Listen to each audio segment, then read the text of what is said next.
on, man? It's your boy Jeremy, Coast to Coast Customs. Back at it again, baby. Beautiful.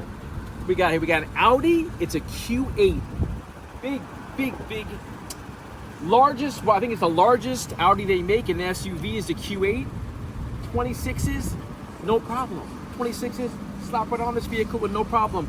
The customer wanted to design something different. They already had wheels on the car before. They said, you know what? New year, let's change it up. Let's hit it. Awesome, great customer.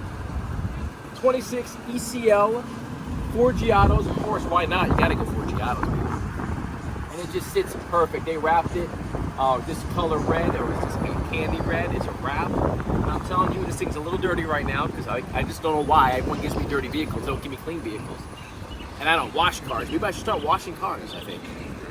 So this came out really nice. 26 is slapped right on. They get the big calipers on there, painted yellow. It adds a little bit of an accent on there. ECL looks gorgeous.